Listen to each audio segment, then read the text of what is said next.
I would like to welcome you all to this special webinar that we are organizing as Eastern Mediterranean University Urban Research and Development Center for the for celebration of World Town Planning Day this year.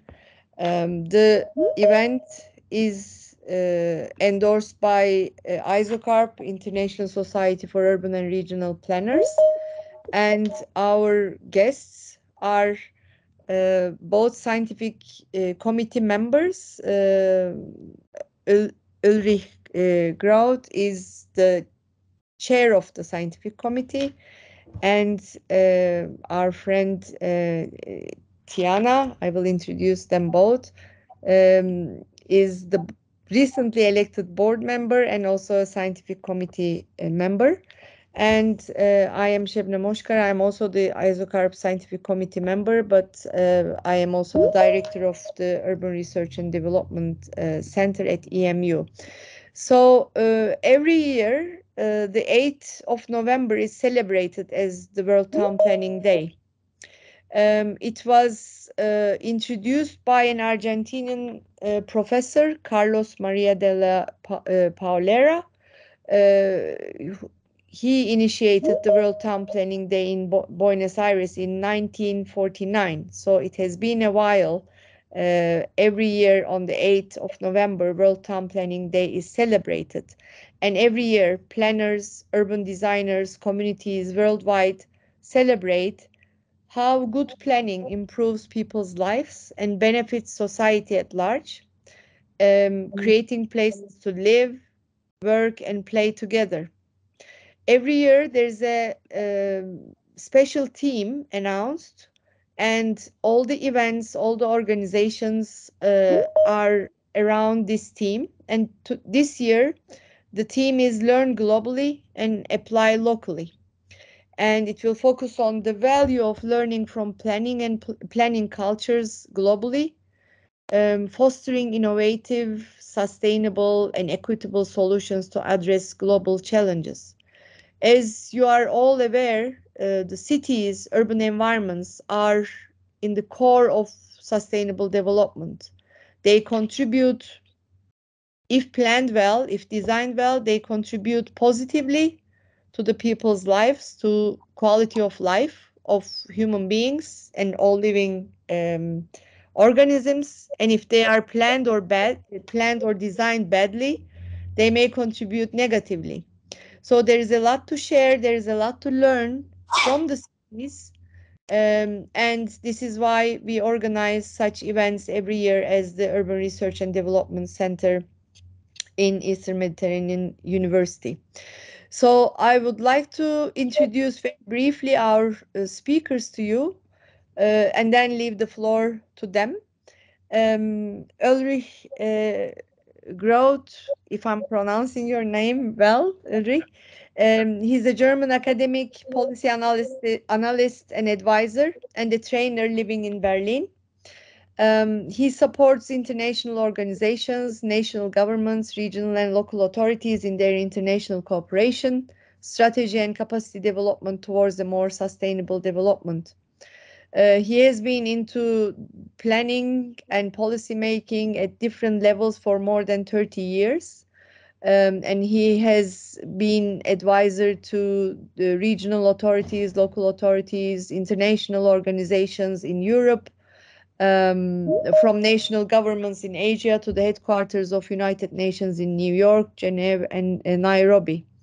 As a senior advisor, he supported the mayor of Berlin in preparation and during Habitat 3. He supported the development of national development strategies as a senior advisor of the UN Secretariat. And more recently, he's worked for UN Habitat on national urban policies and provided transformational training programs for sustainable urban development in Saudi Arabia. His PhD thesis analyzes multi-level governance in Europe, and he published on local authorities acting globally. And he is a fellow of the Academy of Social Sciences as well as in UK. And as I said, he is the scientific committee chair of ISOCARP. So I will leave the word to Ulrich. Then in the second round, I will introduce our second speaker. So please, Ulrich, the screen is yours for your presentation. And thank you for being with us. Yeah, thank you very much for the invitation and opportunity to speak to you. I will share some of my experience, which I gained over the last 20 years on this subject, global learning globally and applying it locally. And I will do it with a focus on cities. I will talk about three questions. The first question will be, why should cities learn globally for local application? To give some argument for that. Then, why so often does this cooperation across policy levels from the local to the global does not work? And then the third question is, what needs and what can be done by cities? So, okay, let's turn to the first question. Why should cities learn globally for local application? Well, the first reason, of course, is the normal one. It is interest and curiosity. That for any scholar, that's a driving thing, and it is also for cities. When one city is planning a development, they automatically look what are neighboring cities doing. But in our days, it is also important to look across borders, to look what is happening in other parts of the world, since the dynamic there may be faster than in the own country. The second reason is that you need to stay informed and to be able to react. We have to give you an example. There is one town in Germany. It's called Burladingen. It used to be a hub for textile industry. There used to be 12 companies in the 1960s. Today, only one is left. That is a leading textile company. But the thing was that the owner of this company always observed also what is going on globally. He saw that a lot of production moved into other countries.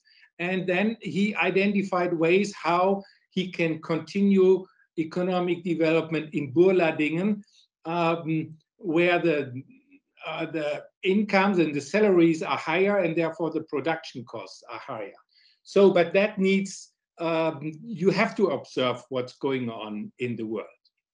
And then the third reason is the understanding that cooperation brings synergy, that some things you cannot do alone, and then teaming up with other cities can be of benefit. Okay, so let's then look to the more difficult question. Why is it so often failing? And I want to look at the case of the United Nations.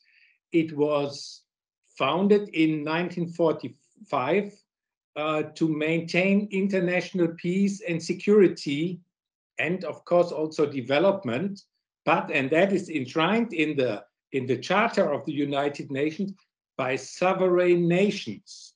So the United Nations, I recommend everybody to read the Charter of the United Nations, is not the super state. Instead, it is an association of national governments for cooperation, but they remain sovereign. And this is in practice then a big challenge. There is the 2030 agenda. It was agreed in 2015. It includes the SDGs. In 2016, at the Habitat 3 Summit, the new urban agenda was agreed. These are global goals, but how to implement them now? I just said there are sovereign nations. So the UN did not get a mandate from the member states to implement those goals across the world. Instead, it is national implementation, the principle. And that means that each government decides on its own to what extent it implements the agenda. And of course, it looks also what are other challenges which have to be observed. And that's a difficulty for the UN. You know, we people expect that the UN is effective and has an effect on the ground and supports development. Yeah, we expect that the UN helps to achieve the goals. It can, but it needs always an approval from the member state. So let's take just one country. Let's take Turkey. If Turkey has a disaster and it wants that the UN intervenes or the UN offers to support, send aid, etc., and then they first have to agree on it. This is usually in a host country agreement, but it can also be a more general or emergency agreement. But generally, even if you want to go, when I worked at the UN in New York, and if I wanted to visit a country to help the country implement a national development strategy, it required an agreement between the UN and the country, the so-called host country agreement, to do that. And this is even more a challenge when it comes to local application. So you know there are a lot of local projects which are UN supported, but they were not decided in New York. It was always an agreement with countries. And therefore, the presence of the UN in the world is practically very, very different. And for a global agenda like the 2030 agenda or a new urban agenda, this is a major challenge because the UN is not authorized to implement the own agenda automatically, and they don't have the resources. So, and it is for every country, it is an important goal to preserve the sovereignty. So no country would like that the UN comes and just does its work. And this is one of the reasons why implementation is so difficult. So I come already to the point what needs and what can be done by cities. Of course, what is in discussion is a reform of the UN. The new term used for it since a couple of days is UN 2.0. That would mean a reform of the UN so that it is more fit for purpose. But in the situation as the world is, with so many conflicts, it will be difficult to achieve a major reform. The UN is aiming at Summit of the Future to be organized next year in September in New York, and it will be prepared by the member states, and it will foresee some smaller reforms, so low-hanging fruits. I don't know how well you are informed. The implementation of the 2030 agenda is supervised by a high-level political forum. So it is a forum set up by the General Assembly of the UN, but of course this forum has no decision-making power. You remember I said sovereign nations. So the forum at the UN level is just monitoring the implementation, and it can give recommendations to the General Assembly. And the Summit of the Future has two chair countries. It will be co-chaired by Germany and Namibia. That's an interesting combination, since Namibia used to be a German colony, and now they are at one level, chairing the preparation of this UN summit. But now let's look a little bit what can cities do as more as low-hanging fruit. So the cities don't have a voice at the UN level. In the General Assembly, they are not members. At the General Assembly, only the national governments are representing their country, including the cities. So the city of Berlin is represented through the German government in the General Assembly. But when it came to the new urban agenda, so I'm switched now to the Habitat 3 process. That was a conference in 2015, which was prepared over 3 years. But of course, it was prepared by national governments and not by the cities. But the subject was urban development, the increasing relevance of urban development.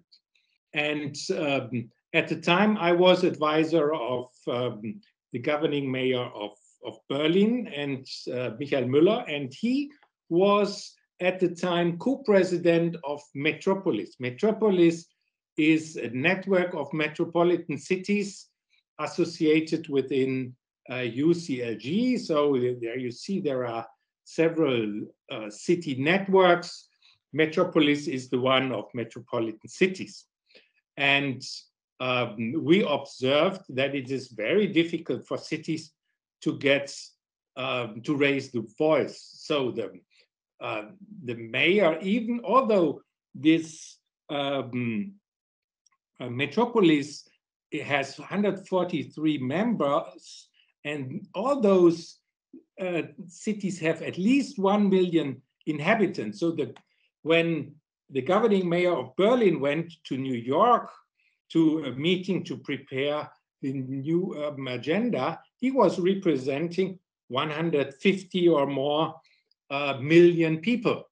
However, he did not have an official role, so he had no right to speak at the General Assembly or at the committees preparing Habitat 3.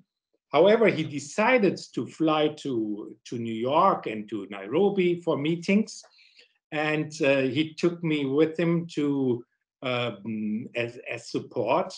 And it was really strange. We arrived in New York, and we were treated like an NGO, a non-governmental organizations, without a seat at the table. And so we had Metropolis and UCLG and the Global Network for Sustainable Development. They organized own side events, and later in the process, they even got a slot. I remember I was with Mr. Müller in Nairobi for a preparatory conference of Habitat 3, and all of a sudden he was told by the executive director of UN Habitat, now you can give a presentation to the plenary. And then he had only 15 minutes to prepare that. But it is a chance. So look, the negative side is cities don't have an official voice since they are represented through member states. But through own networks and its representation at side events, they can have can raise their voice and have an increasing relevance. So I would say since 2015-16, this became more and more self-evident that cities should have a seat at the table, but they are not fully represented. Let me look at a second example. I will fly to Amman on Sunday, where we will be for 5 days for a fact-finding mission for a possible future project, the starting point of it is a World Bank report.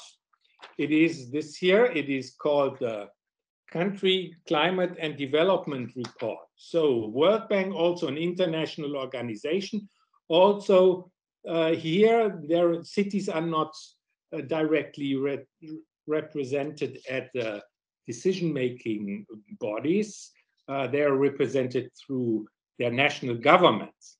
And no surprise, reports like this are very good, they're full of information, but the information are not broken down to the city level. So that the report gives a lot of advice, high quality advice, what the country should do to improve climate resilience and to foster development.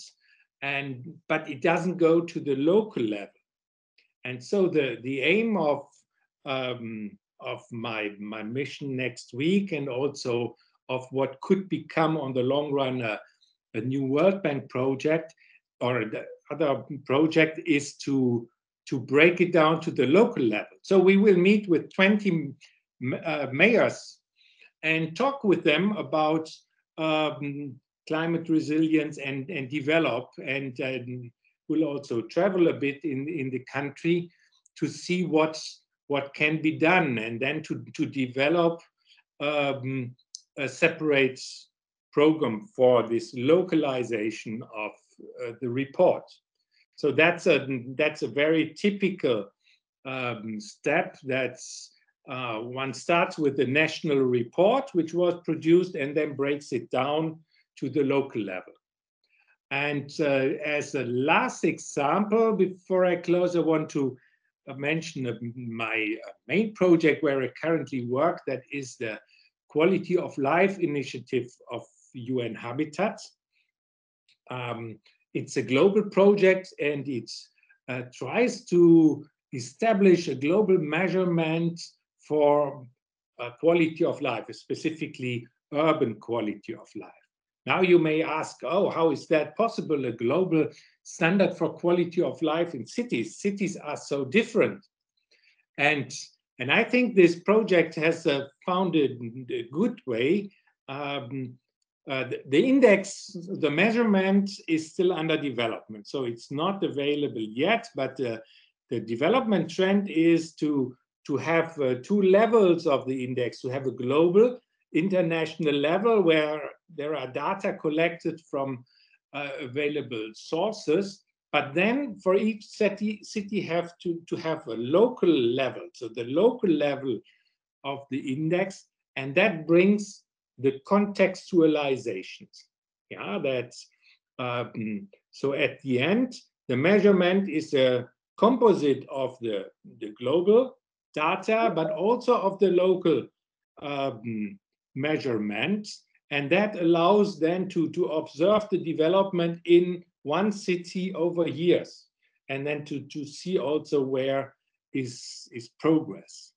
So all these three examples, they all have in common, then it is about contextualization. So first, cities asked how to put the SDGs into the local context and include the voice of local people into the global negotiation.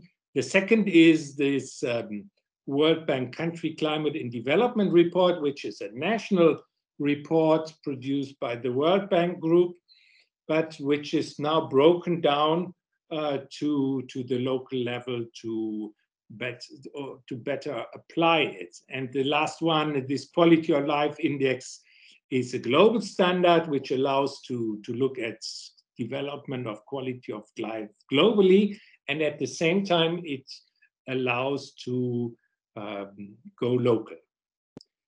Yeah, and I think I stop here my presentation. My time is over. I will be, of course, available here for discussion later on. I give the floor back to Sebnem.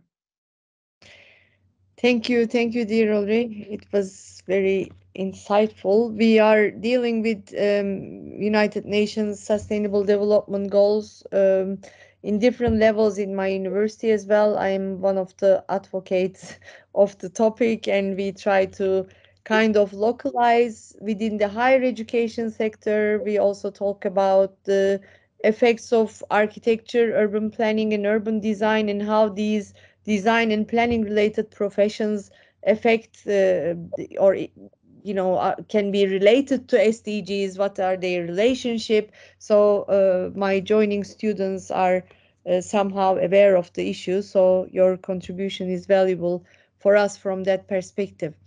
Now I would like to move to our second speaker, Dr. Tijana Tüfek Memisevic. She's a Bosnian American architect, researcher, and consultant in sustainable urban development.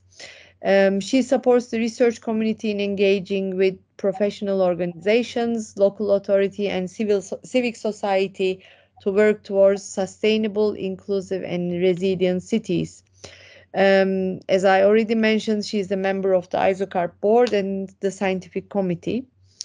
She's the principal of a multidisciplinary design and research company in Chicago, and she's a licensed architect. Obtained her master's degree from University of Sarajevo in Bosnia-Herzegovina, and her PhD from Krakow University of Technology in Poland. I think she's joining us from Poland at the moment. She is teaching there for a short term.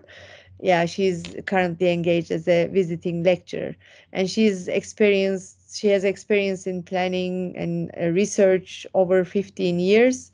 She has worked in various capacities encompassing architectural practice, consulting on urban planning policies, and teaching at international universities. So I will leave the word to Dr. Tüfek Memisevic, and I thank you for joining us again today.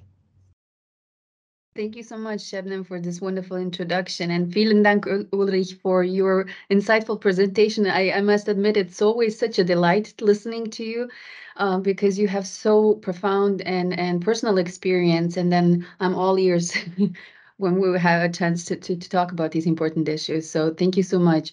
I will, you're right, Şebnem, I'm connecting from Krakow and I'm connecting from a hotel room. So I hope my connection is stable and that there is not going to be any problems. And I'll just try to share my screen now. I actually understand that the majority of the audience today are architecture students, so I tailored the presentation towards that demographic. Give me one second. They are architecture students, but some of them are graduate students with the urbanism backgrounds. They're taking urban design courses from me and my colleagues, so they're aware of what we are talking about, I must say. They should be. Oh, perfect. So let me know if you can see my screen. Yes. All right. Yes, we So can. essentially, I would like to talk today mostly about the ISOCARP position statement on pre and post disaster planning. But just to give a little bit of an introduction to the students and clarify some very important issues when we reach to the topic what we want to convey with the position statement of the role of spatial planning in ensuring the city's pre and post disaster mitigation. Essentially, we all are quite aware that cities are arguably the most successful way of human organization and mobilization in one place that entails so many different complex layers from social, cultural, economic. And we're all, and especially, people who are dealing with architecture and urban planning and stakeholders in the urban environment, we've all many times heard about the impacts of rapid urbanization and what that entails, and that we're expecting. We already have half of the global population living in cities. We're expecting some 68% or 70% by 2015, according to UN Habitat, which really has consequences and it has a massive impact on cities. So it creates pressure on infrastructure, it's resources, economies, and housing. But it's remarkable when you take into perspective that cities take up 2 to 3% of total land surface, but produce such incredible effects on the environment, such as 60% of energy consumption, 70% of greenhouse gas emission, around 70% of global waste. I mean, what other species comes to mind when we talk about waste? Almost no other species produces waste, and then particularly not waste that is polluting and long-lasting and toxic as humans do. So we have to really acknowledge the indelible mark that our Anthropocene era creates on the environment, and the whole thing with the urban climate paradox. Essentially, yes, cities are this best possible form of human organization, but they're also the reason for such environmental disarray, I would say. And the latest warnings from the IPCC, the International Panel on Climate Change, just really very basically summarized are that the pace and the scale of climate action are just insufficient to tackle climate change, and that we are going to see that the adverse impacts from human caused change will intensify, and extremes will become more frequent, more intense, and more unpredictable with every increment of warning. Now, one thing that I want to clarify with this presentation, especially for students, is that we find ourselves often in this sound cloud of terminology. We hear about climate change, we hear about resilience, we hear about hazards, disasters, hazard risk. We hear so many different terminology, and then it's hard to really get a clear picture and be informed correctly about the issue. So what I want to do is give a little more clarification on that front. So when we talk about disasters, and I just pick here 3 official kind of definitions that can help, disasters essentially are a disruption in the functioning of a community, which overwhelms the capacity of that community. So they're in an inevitable interaction of an external stressor or external disruption on a vulnerable community, infrastructure, or built environment. And it's really important to underline that there is a difference between hazard and disasters. Although they are they are related, but the difference is that hazards are a potential for disasters, and the source of harm and adverse effect often natural. So let's say a heavy storm or heavy rain in and of itself is not a disaster, it's a hazard. But it becomes a disaster when it collides with a vulnerable population, with a community or vulnerable infrastructure and the built environment. So that's very important to clarify, I think, especially for students. So when we have why we avoid and why we strive towards maybe saying that natural disasters are a misnomer and try to avoid that terminology is that there's a significant role of society to play in disasters and how society is prepared.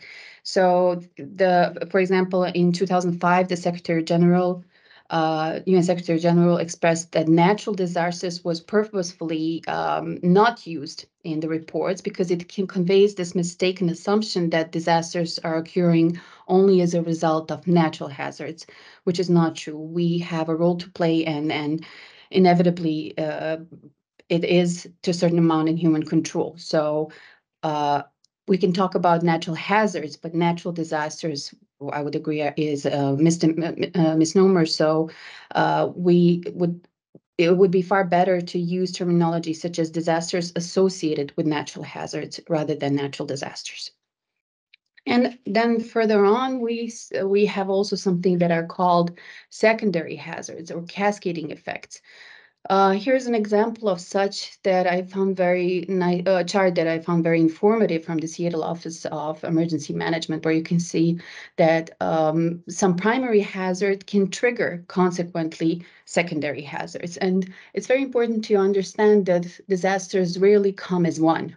They very often are connected. And the problem with this is that building codes are not always prepared for this cascading effect and additional events that occur after disasters. So let's say here, if we take cyber attack disruption, it's something that as a secondary disaster can have transportation incidents, hazmat incidents, power outage, or water shortage, or for example, let's say flooding can lead to drinking water contamination. So it's pretty much connected, and it's very important that these multi-hazard events are not specifically addressed in building codes and that we are aware of that. Like I said, cascading effects, it just trickles down further by a multitude, and they're multidimensional. They evolve constantly, and they're quite more associated to the community's vulnerability than the hazard itself. Then we talk about shocks and stresses. So what are shocks? Usually it kind of gives the impression when you say shock that it's something instantaneous. They can last for years, but they end. Shocks are instances and events that disrupt the normal functioning, but they end. Stresses, on the other hand, are long-term trends, such as climate change, such as financial decline, but they're both intense challenges, and they can be really complex and global. So we have the need to strengthen international response to global shocks. One of the examples was the recent, of course, COVID-19 pandemic, which again triggered consequent cascading effects, and we have to plan for a possible future pandemic and risk for possible future disruption of global flows, or something that's called the unforeseen black swan event, which is really just a massive scale event that is hard to predict, such as the 2008, for example, financial crisis. Essentially, there is also a connection between conflicts and disasters. We know that conflicts can really range from just interpersonal disputes to violent wars, and they may arise due to numerous reasons: political tensions, resource scarcity, many different things. And the connection here with disasters is that disasters can really exacerbate conflicts when they happen, especially when resource shortage comes into play, and when the disaster response is unequal. And I think we have seen something similar with the recent earthquake in Turkey and Syria. We often say that disasters know no boundaries, but unfortunately, the response to disasters does know boundaries. And there was significant difference in how the international community was able to respond to both countries because of the ongoing conflicts in Syria. There's actually around 300 or even more disasters happening every year with natural hazards, and by far most of them happen in lower income and middle income countries, and many of them happen in countries that are affected by conflict, and that's not something that is talked about enough. So what we have drafted with the scientific committee here is really something that we want to raise awareness with the position statement about the role of spatial planning in dealing with all of these multitude of different disasters and conflicts and shocks and stresses. And it entails that cities should have structural resilience to, first of all, disasters and the exposure to risk and vulnerability. They need to create a fabric that will allow for social interaction, that will not exclude and isolate certain groups. So this can involve retrofitting buildings to withstand disasters. It can incorporate community facilities into design of resilient infrastructure. It can, one example that comes to mind, for example, is the heat wave in 1995 in Chicago, when I think it was around 460 people perished because the cascading effects of that heat wave that lasted for 5 days were that transformers failed, there was power outages, there was water pressure in some neighborhoods was just reduced to a dribble, even the railway lines buckled. So it was such an intense heat wave. But the problem is that majority of the residents who were poor and elderly were isolated and were not able to get the help they need. Which brings me to our second point, which is that cities need to protect the vulnerable population. This is a really serious issue because 2 to 4% people with disabilities are 2 to 4 times more likely to die or to be critically injured during disasters. And I believe that it's arguable that persons with disabilities have been systematically ignored in UN climate negotiations. So part of the problem stems that there's really a misunderstanding of the diversity of disability, which can really range from temporary to permanent disability. It can range from physical to mental disability, but vulnerability and vulnerable populations are not only people with disability. It covers a much larger demographics. Those are also people with temporary movement restrictions, like pregnant women, children, elderly, minority groups. So it's really important that we tackle this issue of safeguarding vulnerable populations also. Next item is that cities ensure resiliency measures. They identify in advance their own recovery and mitigation and adaptation goals. And if there's anything from this lecture today that you take away, is that we really want to convey the importance of of preparedness and proactive measures. Because it's just become standard that building code updates, plans, and regulations are conducted after a disaster happens. But we see very little examples and very little really successful examples when planning has been done before the disaster strikes. Cities should have a healthy and balanced relationship with their hinterland, of course, and I think this is extremely important to ensure stable access to resources during emergencies. So urban planning should integrate food, energy, water security with a focus on local supply chains, of course. And this has been proven quite essential during the 2011 Tohoku earthquake in Japan. Japan really is one of the best examples when it comes to disaster preparedness, I would say. Even during that earthquake, I think it was 2005 when the Kobe earthquake struck that Japan undertook such intense measures to prepare well for disasters. So measures on all levels, on all government levels. So starting from the prime minister to the prefectural areas, to the governors, to the municipalities, to the mayors, everybody had a role to play in disaster mitigation. And the social capital, citizens were educated, citizens were involved, they were trained, and they knew emergency drills in terms of disaster happening. And I think the issue here with the Tohoku earthquake that happened in 2011 was there was so significantly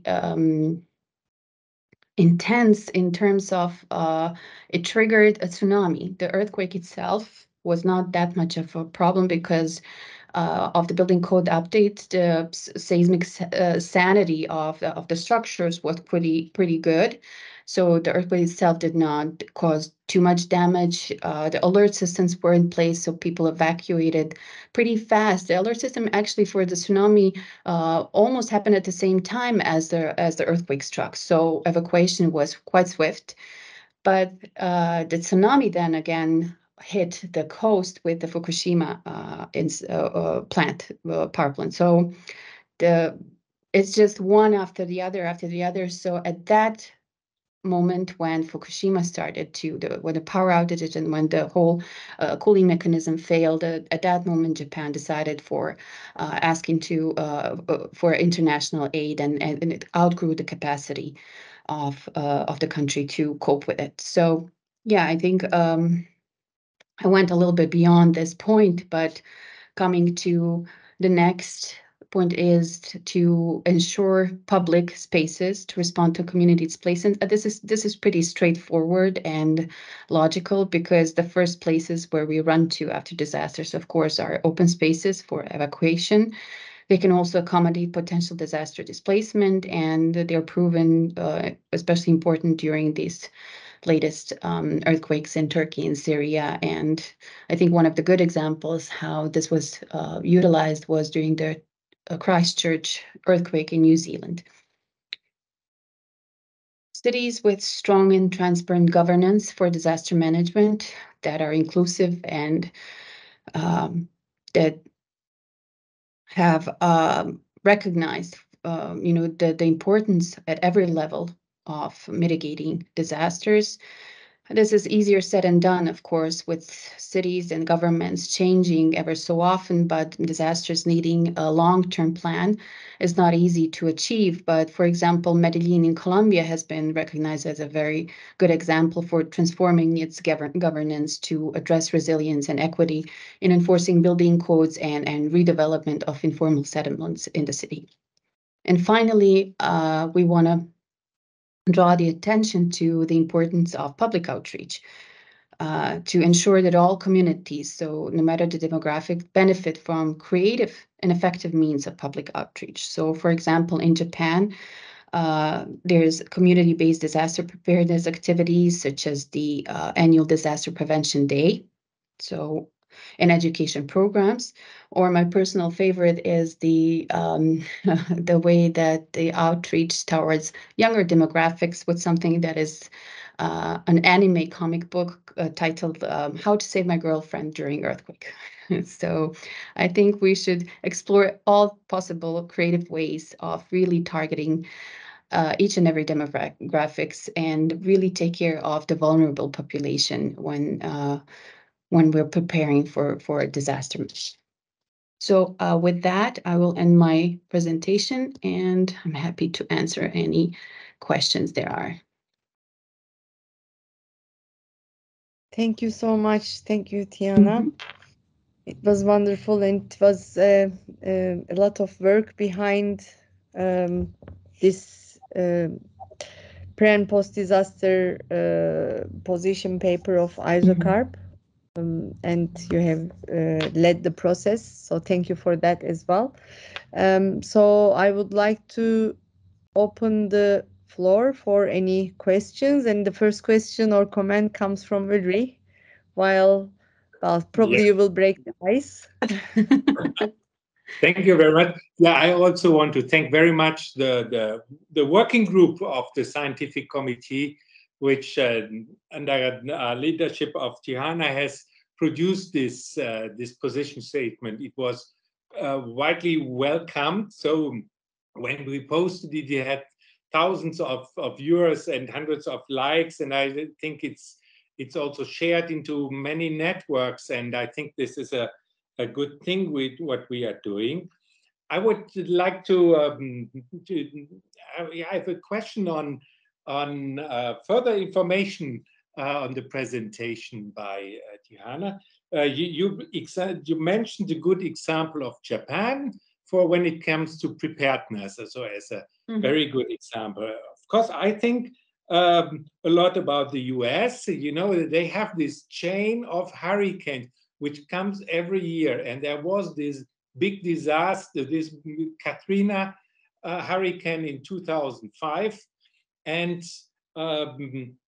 yeah, what makes the difference in developing the preparedness? Yeah, looking at these two examples. One, you say it went perfectly or almost perfectly, and then in the US, which has these many hurricanes, yeah, and one who should expect, wow, it should be perfect. It should have been perfect already in 2005 when Katrina hit New Orleans, but it was not, and it's yeah. And then one of the points in the position paper is governance, and maybe you can say something about how it is different run in Japan and the US.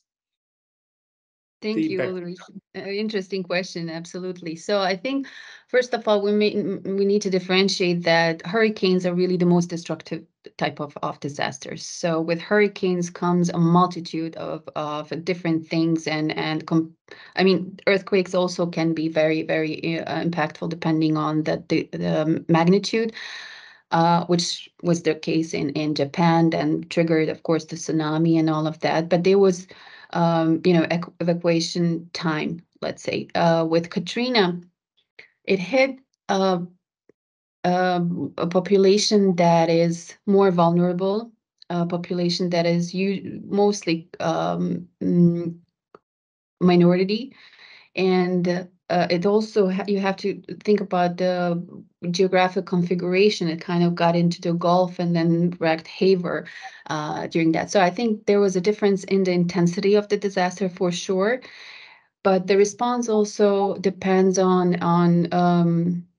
this level of governance involvement. Like I said, in Japan, it's quite easier to overlook. I wouldn't say easier, but it has been distributed. The efforts and the responsibility has been distributed at every single level of governance. In the US, it's not the same structure of governance. So it is up to the local municipalities, to the local authorities, and to it's not even on a state level, but they are, of course, encouraged to have plans in place in order to get federal funds, but it differs from one state to another. It differs from one area to another, so it's not the same way of disaster preparedness that you have in California, and the same way that you have in New York, and the same way that you have in New Orleans as it happened. So the structure of the government surely plays a huge role. The intensity of the disaster surely plays a huge role. And also have to keep in mind how big the US is. We always think it as one big country, but when you really think of it, it's compiled of little small country states that have their own very different styles in governing, and different problems to deal with when disaster is in place.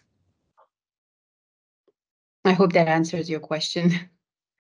Yeah, not my childhood trauma. When I was a little boy, I had a record. It was about hurricane in Florida, yeah? And there was a booklet, and it was fascinating as a child to see how they react, and they fly with a plane into the eye of the hurricane. So I grew up with thinking that the Americans, they know how to fight hurricanes. They do. Most of the time they do. For example, you mentioned Florida. I know after Hurricane Andrew, there were significant building code updates done. So when Hurricane Irma struck in 2017, it was evident that the structures that were made after, and the buildings that were built after Hurricane Andrew, had better structural resilience and sanity than the previous ones. So it really depends on the state. Yeah. Thank you. And my son is the same. He's 4 years old, and anything that his focus now is completely just disasters. And he's very much fascinated with black holes in this space. He wants to know everything about black holes. Well, thank you. Are there any questions from the audience? You may write your questions in Q&A, or Yusuf, if you could allow them to speak as well, it would be possible. And while we are waiting, I have a question about the education part of, since we continue with the disasters. What would be the role of education in, planning education, architecture education, in terms of preparing the young generations to disaster management? I know in the accreditation board, like NAAB and so on, there are certain issues about building codes, preparedness for certain disasters or policy or regulation makings, etc. But what should we do as the instructors in architecture and so on? I can maybe start if you don't mind, Ulrich.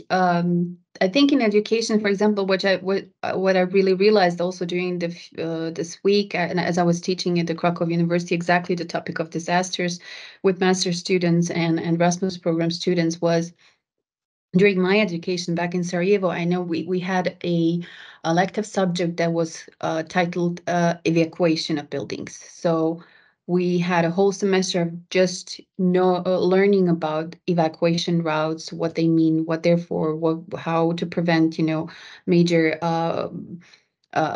major losses and human, of course, and building losses in that regard. And that made me quite aware about all the different possibilities that could create these losses and disasters, of course, but the students here have not had such experience. So I would really advocate for whether elective subject, but really having a subject that would be dealing with disasters and the response to disasters, such as evacuation, such as planning and preparedness for it. And it's actually also very surprising to learn that very often in schools we don't have enough evacuation drills in situation of disaster. So I actually just directly asked them, so what would happen now if in this room we're sitting and there was, God forbid, a gas leak in the other room and you hear an explosion? What would you do? Where would you run to? So, and they were pretty much startled with, wouldn't know what to do in that moment. So we have to physically prepare them, like have actual evacuation drills. And this is something also that I always circle back to Japan, because it's called social capital. It's when you really train the society to respond. And it's fascinating how well they were trained during these emergency routes. But one thing that the reports underline is there was not the trainings were for evacuation mostly, but there was never logistical training, how to distribute aid, how to distribute resources. So that's also an aspect to think about and a little bit more further when we talk about education for disaster management. Yeah, thank you. And Ulrich, you want to add something? Yeah, thank you, Tiziana. I think that was covering the field of education already. Let me respond more to the world of planner and planning educations. And I mentioned earlier this report by the World Bank Country Climate and Development Report. And it is interesting that we have a part where we keep climate and development separate. Yeah, this is a newer development, that climate and development are put together. But look at the COP, so the Paris Agreement and all those committee of parties meetings since 1991. The climate subject was kept separate from the development agenda. So in 2000, there was a Millennium Development Goals.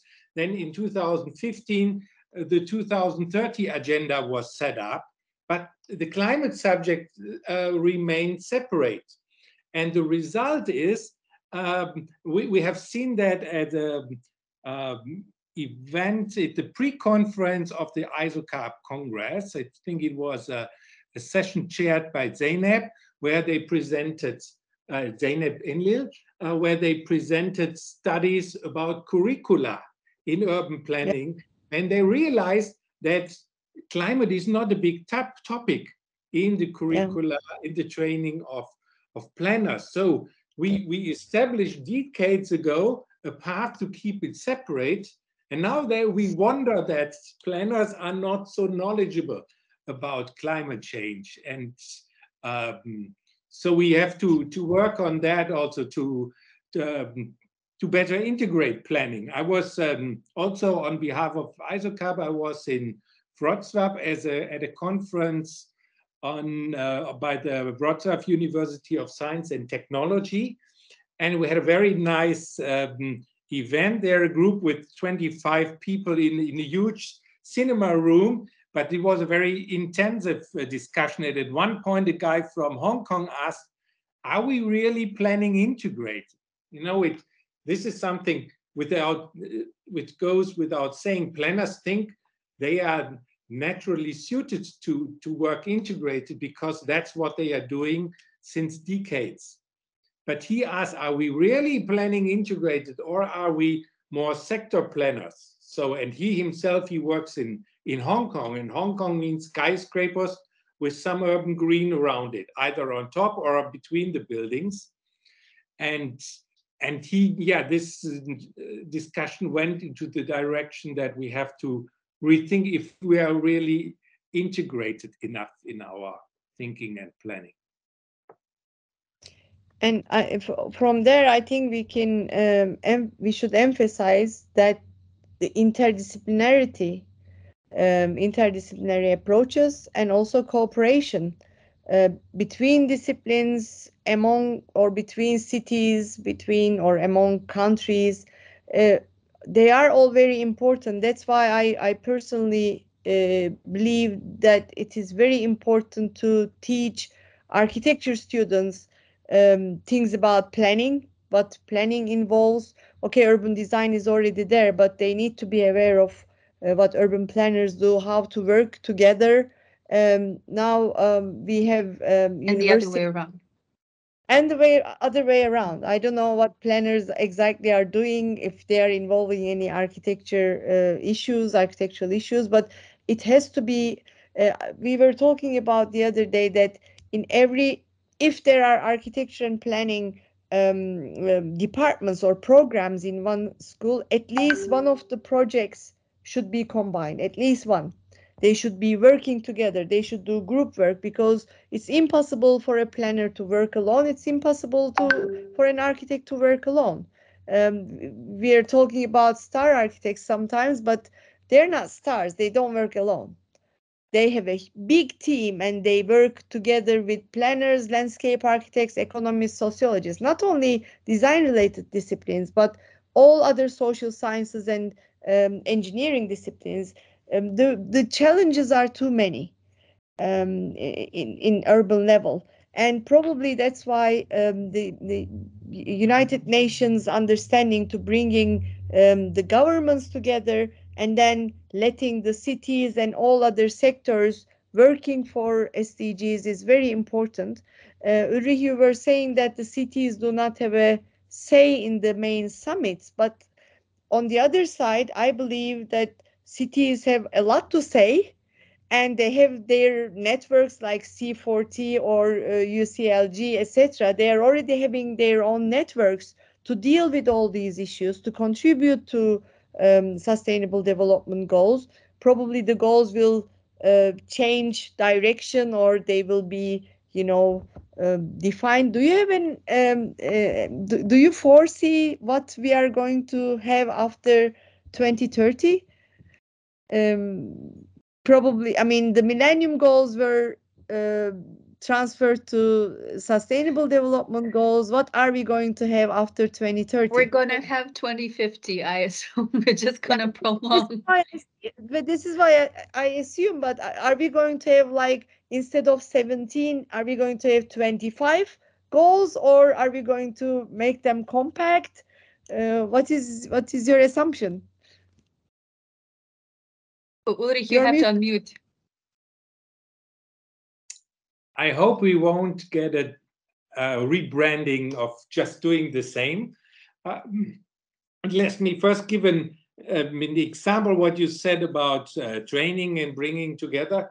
When during the habitat process, the cities realized that they are not really asked to sit at the table.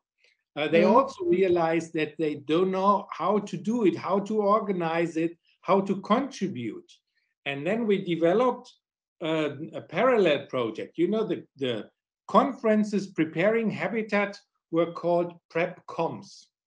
And we developed then a project, Prep Cities. So we said, okay, the member states prepare themselves at preparation congresses. So we prepare ourselves at the Prep City meeting. So there were 3 meetings, one in Mexico, I think one was in India, and another one I don't remember, maybe it was Nairobi. So where cities met in context of metropolis and discussed how the urban agenda should look like. And I think these experimental things are important also to learn how to contribute. Now to the future, it is officially, it is not a topic, yeah, because this agenda goes until 2030. But this agenda is off track. It has only an implementation rate of 12%. And you can expect every crisis which emerges reduces the implementation rate or the likeliness of achieving that. And I'm sure a lot of thinking is already going on. What could come up in the future, a lot will depend on the political will, if the member states can agree. And they can be also, this process can also be driven by disasters. You remember the foundation of the United Nations came at the end of World War II, where the governments were so desperate and said, we have to cooperate to prevent something like that in the future. And so it can be also that the disasters and hazards and that the global stress pushes us to do more, but I'm not sure. So these things depend.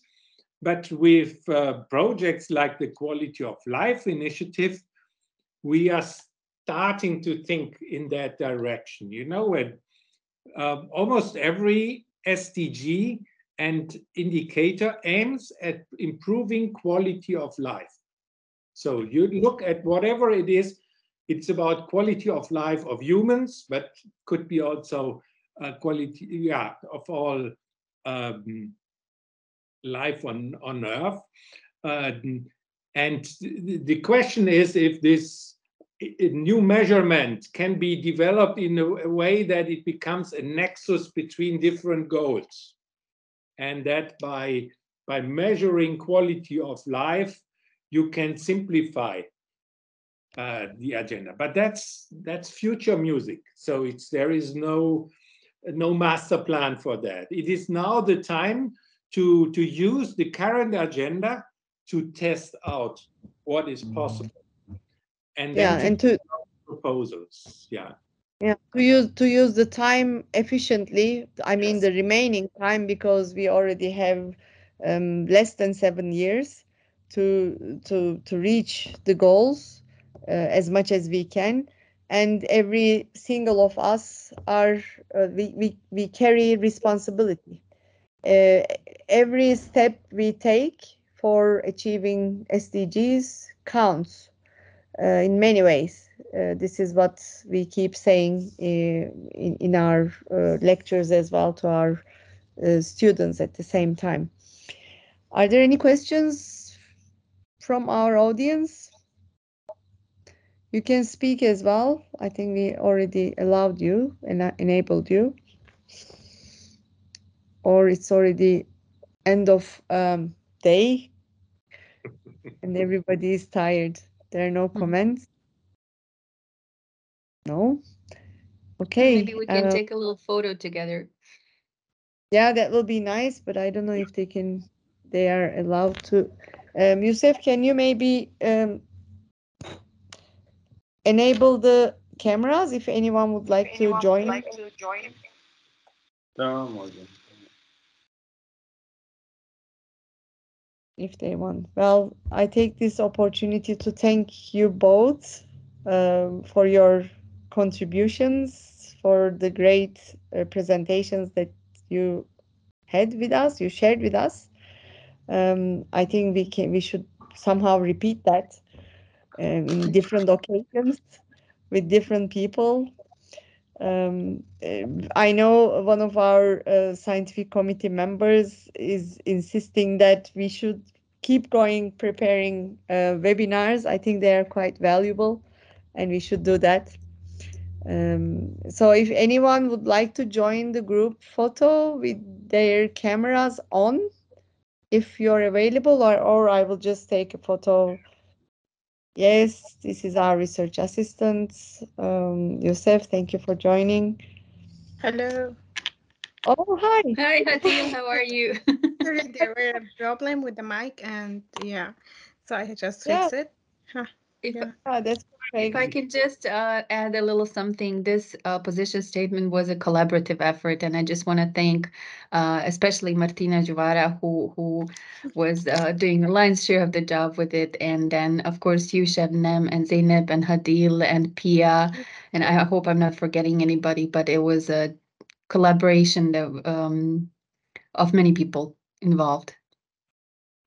Exactly.